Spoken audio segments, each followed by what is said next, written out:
Here today with Kathy Short, who's president of NCTE and a professor at the University of Arizona. You've served on a number of boards and committees at the university, local, state, and national level. What kind of education issues have you addressed in those many different types of roles you've had? A range of issues. One of the issues I've always been really interested in is the professionalism of teachers, and really teachers as professional learners, teachers as inquirers, and what are the ways in which the structures that we can put in place to collaborate and work alongside teachers so that they truly have a voice within education. I'm also very passionate about literature and the role that reading can play in children's lives. So I spent a lot of time really promoting literature, promoting the need for children to find books that connect to their lives in which they can find themselves, but also books that take them out into new places and spaces and cultures within the world. Great. Tell me about your experiences advocating at these different levels. Did you find you needed to use different skills, or did you use the same skills? I think it's really varied by the place that I've been, so that sometimes the advocating has more been about the education of particular constituent groups like parents, or at the university, alumni. And it was just interesting because, they don't necessarily understand the changes in sort of the way in which we're approaching the college and education. So I've tried, the skills that I've had have tended to be ones about how to engage people that have a connection but not a deep understanding in the processes, so that they can uh, better be advocates themselves. So I think part of it for me has been trying to figure out how can I work with other groups that are somehow affiliated but not closely connected enough to really understand what we're trying to do, whether it's a group of parents or a group of alumni. It varies by who it is. I've tended to work more on the local level than the national level, although my work within NCT has very much been at the federal level.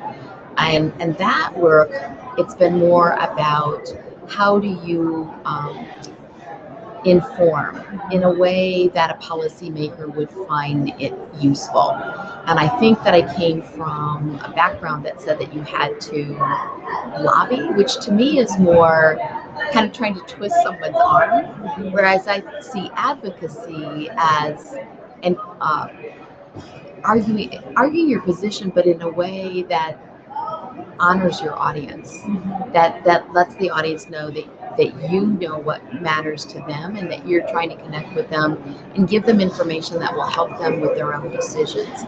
So at the local level, it's been more about the advocacy skills have engaged in, been more about how to engage those audiences in some of the processes that I hope they'll better understand with the students that I'm working with. At the federal level, it's been more about informing. Okay, great, thank you. Um, As president of NCTE, advocacy has been very important to you and your fellow board members. And so, why has it been so important to you all? And what issues would you like to see NCT address at the federal level? The federal. I think it's been so important to us because of this difference between lobbying and advocacy. So I think it was interesting to me when we were in the federal offices, and we were going around and visiting different senators and representatives, and there were a whole there are all kinds of groups following us, right? So there was the group from the Arthritis Foundation and the group from the Diabetes Foundation. I mean, there were all of these other groups that were doing the same thing, and I had to really think about you got group after group coming in and saying, this is why we're important, this is what we need you to do. And so I think that instead of us coming in and saying, this is what we need you to do, for NCTE to come in and say, this is some information that you might find useful in some of the decisions you have before you now, gives us a different kind of positioning with with at the federal level, whether it's the Department of Education or someone from one of the education committees, that that has them listen to us in a different way, because we're offering something instead of demanding something. And I think that's a very significant shift. important. So I think the thing that we're probably most trying to really still have advocate at the federal level, I mean, is the importance of teacher voice and teacher collaboration. That this whole sense that the whole reform movement of trying to fix what's wrong with teachers, whether they're teachers at an elementary, middle, high, or college level, or teacher educators. There's a constant sort of put the blame on the teacher and fix the teacher mentality that has not been productive, and instead shifting to thinking about how do we really build the capacity for teachers to be able to act effectively both within their classrooms but also within the system. I think those are really important things to advocate for. And if you think there's something wrong with teacher education programs at the federal level, instead of blaming teacher educators, how can we build the capacity of teacher educators to work much more powerfully and effectively in those settings? And what we all know is when we're told that something's wrong with us, we don't tend to react with great enthusiasm to make changes. I mean, we get defensive. And the reform efforts in the United States have really used the driver of accountability, test scores, as a way to punish rather than a way to inform, to collaborate, to move ahead, to think about what kind of changes need to be made in the positive sense of who we are as professional learners so that we can be more effective.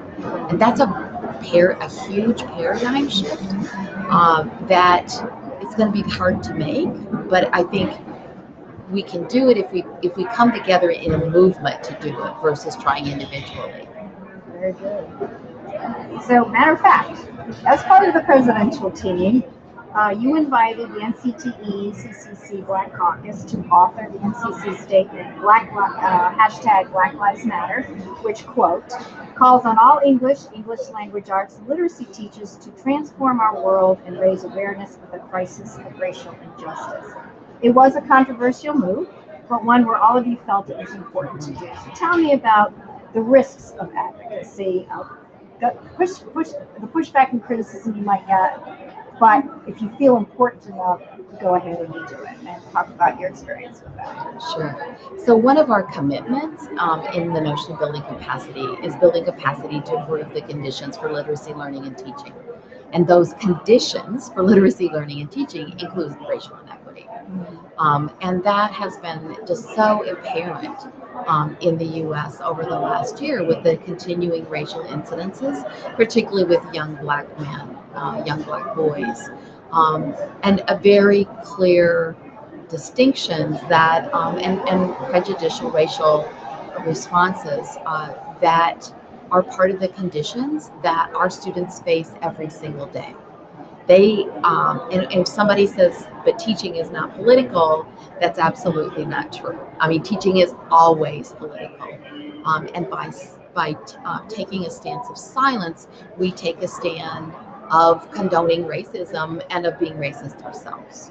So that statement was really saying we need to identify the conditions that are affecting the lives of the students that are in our classrooms, that are affecting the lives of teachers who are standing in front of those classrooms, and to acknowledge what and to try to identify what those conditions are and to take action. And it's always uncomfortable it's always uncomfortable to identify, though when we start talking about racism, people change the topic because it's not something in the U.S. that many people know how to talk about in productive ways. And so I think part of that statement was not only identifying the conditions, but also that statement, as it was so eloquently written by the Black Caucus, also I begin to identify what are the actions we need to take. We need to identify those conditions, but that's only the first step. We need to also move forward in action. And you're right, advocacy is going to get you criticized. We did receive, people who thought that it wasn't our place to make a statement that they saw as political, or that by making a statement that Black lives matter, we were stating that other lives don't. And that wasn't part of that statement. Clearly, all lives matter. We were identifying a specific condition that is affecting the lives of the kids that are in our classrooms, and therefore intimately connected to what we do as teachers of literacy. Very good. In her article, Inquiry as a Way of Life, Andrea Garcia listed your many awards and achievements regarding children's literature and said, quote, Kathy's advocacy for the use of children's literature in the classroom stands out as one of the emerging themes that cut across her work.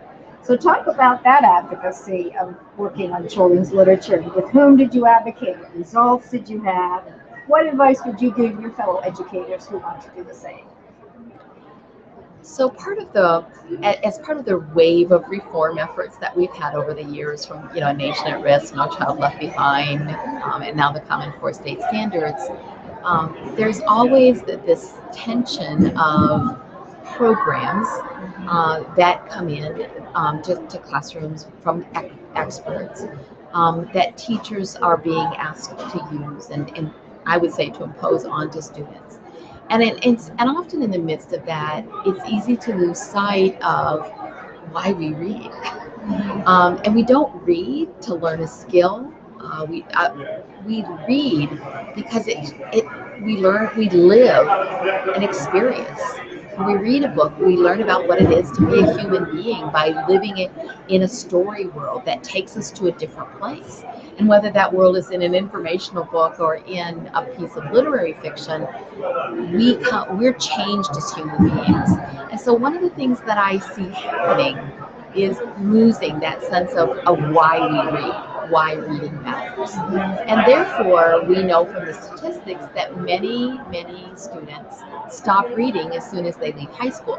They don't stop reading real world materials. They read for their jobs, they read the internet, but they stop reading books because they associate that with schoolwork, not life work, not part of their life and being.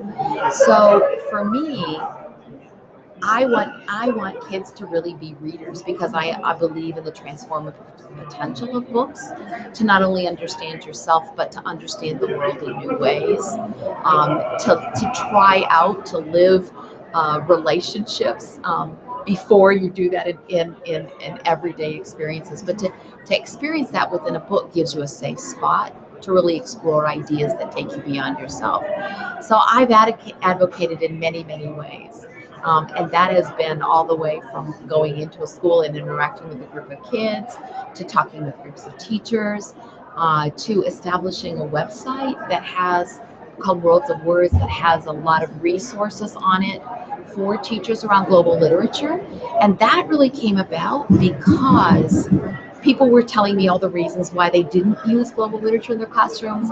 I don't know the books. I don't know how to use the books. I don't know if the book's authentic. I haven't been to all those countries. I don't know if I pick up a book that's set in Kenya, if it actually authentically represents that. So as people shared those different reasons, I worked with a whole group of it, advisory board, Worlds of Words, that advisory board there who are all educators, teacher educators in different universities, both in the US and around the world. We've created all of these resources and for me, that's part of advocacy, is to be able to put in the hands of teachers the tools they need in order to be able to move forward in their classrooms. Now, weren't you recently recognized for your work with this world, the WOW, or the Worlds of Words? Was something recently you were recognized, or you won an award or a grant or something of that nature? Yeah, we've done. We've won a number of awards. Yeah. But most recently, we received a grant from the Longview Foundation, and what we did was we established global literacy communities all over the United States. It was over a 3-year period where we put out small grants to teacher communities. They put in proposals for ways that they wanted to integrate global literature into their classroom settings, and it was K-12. K-12, and so some of them were elementary, some of them were cross-age groups, some were secondary groups, but they formed a teacher study group, and they formed, and then they worked some active way of engaging the their own students with global literature. And we funded sometimes their study group experiences. We funded books. We funded they could use the money in a way that allowed them to move ahead with what they wanted to do. And then they each wrote vignettes. And by vignettes, they wrote stories that were published online on Worlds of Words, where they shared podcasts and they shared their student work. They also had online forums and communities that they worked with throughout the time they were in their classrooms, but then they shared it more globally. And then what we've just created is a guide that's easily accessible for other groups that want to look at how to use global literature in their classrooms or how to form a teacher study group. And that guide has links in it to all of the individual vignettes. So the guide is very quick and easy to read, but you can follow the link. If somebody mentions an idea that you want to look at more closely and deeply and consider, you get the teacher's story for this is how it played out in my classroom. So it's also a different way of reaching out of, it's not a big, thick book. It's a very small guide that's available free, but it's the links that allow you to go to an actual teacher's voice to look more closely. That was just released. There was a blog about it yesterday in Ed Week. There's going to be a global Twitter chat in a couple of weeks. So yeah, it's getting a lot of play and promotion through lots of different channels. Well, that's wonderful. Now, Ms. Garcia's article about you referred to the importance of collaboration, starting with how you and your high school classmates chose to read Crime and Punishment and work together. Talk about how you've engaged with others to work together personally and professionally, and why collaboration is so important for advocacy. I mean, you talked about it a little bit, but... Yeah. So most of my education was, sitting in an individual chair, and those few moments of collaboration. So, for example, when in my senior English class, the first time that we got to work as a small group to read a book versus the entire class reading the same novel stand out. But it wasn't really until I was in my doctoral program that I really experienced what I considered collaboration, where we really, as doctoral students and with faculty, really thought and worked together. We didn't just cooperate to get a task done. We actually collaboratively thought with each other, and it completely changed me. What I see with collaboration is that it takes longer because you got a lot more talking to do and a lot more to work out, but that what you're able to achieve is transformed. So collaboration actually is just how I live. I don't know when I teach, I very seldom lecture. Most of my classes are different experiences that involve small groups, individuals moving back and forth across experiences that allow them to think with each other as well as to think with me. My research is collaborative research. My research is in classrooms where I'm collaborating either with a teacher and a group of kids or an entire school with a group of teachers thinking together. Worlds of Words is an absolute collaboration with other teacher educators who are passionate about global children's literature and who are all, we were part of a community at the University of Arizona. They were all doctoral students at the university. And what typically happens is that you work with doctoral students for 6-7 years, and then they leave and go off to but you formed a thought collective, a community. So through Worlds of Words, we've been able to maintain that community, to keep meeting together and thinking together. So it's not just about providing resources for teachers, it's also a thought collective for us, a way for us. And then even the language arts editorship, when I had that editorship, that was a collaboration with classroom teachers. And it was productive for us because of that collaboration, because we thought together about those manuscripts. So for me, everything I do needs to be part of a collaboration. And I think here at NCTE, the presidential team is a team, right? It's not who's the queen of the hill this year. It's really we function as a team who think together, who consult with each other. None of us stand alone. We really stand with each other. And and that's been a really incredibly important part of this experience for me. That's great.